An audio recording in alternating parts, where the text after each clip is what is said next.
Votre modeste chroniqueur vous l'avait indiqué au début de l'année 2021. À l'approche des élections présidentielles de 2022, la majorité parlementaire à la botte de Macronus nullissimus allait faire passer le maximum de mesures de déconstruction sur le maximum de sujets possibles.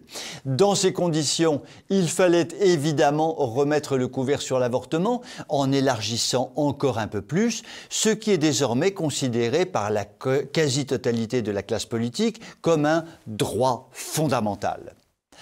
Comme il n'y a à peu près plus de restrictions concernant les possibilités à l'avortement, mis à part le nombre de semaines de grossesse, les députés ont évidemment proposé d'accroître encore les délais d'avortement en les faisant passer de 12 à 14 semaines. Pourquoi 14 semaines? Personne ne le sait vraiment, mais c'est ainsi. Le très courageux Macronor dictateur, chef de guerre Covidor, a magnifiquement déclaré que la responsabilité de cette réforme revenait aux députés. Ainsi, Macronor Ponce Pilator faisait voter une réforme qu'il souhaitait évidemment, mais expliquait aux électeurs futurs qu'il n'était pour rien dans cette réforme.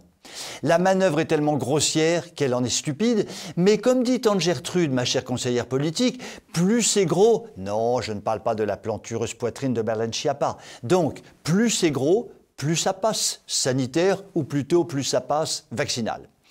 Et la pièce de théâtre s'est donc mise en place dans un jeu de rôle parfaitement huilé. Tout d'abord, l'Assemblée nationale vote les 14 semaines, bien logiquement, puisque son rôle est de déconstruire et de détruire. Le Sénat, dit de droite, rejette la proposition de loi. Il montre ainsi qu'il défend les conservateurs. Le texte revient à l'Assemblée qui vote définitivement le projet. Et le tour est joué. Chacun a admirablement joué son rôle. Macrominus ressort blanc comme neige de l'opération. La droite peut claironner qu'elle s'est bien battue. Et la gauche, du centre à l'extrême gauche, remporte la victoire de l'accroissement de la liberté d'avortement. Le rideau tombe, fin de la pièce de théâtre. Ainsi, la politique française, et d'ailleurs occidentale, qui consiste à accroître encore et encore les possibilités de détruire la vie des petits bébés à naître, ne cesse de se développer sans retour en arrière possible, apparemment. Cela dit, des signaux sont donnés dans le monde entier pour dire « stop, ça suffit ». Des États-Unis à la Pologne, en passant par des pays africains ou asiatiques, des dirigeants politiques se rebellent contre la politique tout avortement qui se développe dans le monde entier. Affaire à suivre, comme l'on dit. Je vous souhaite une très bonne soirée.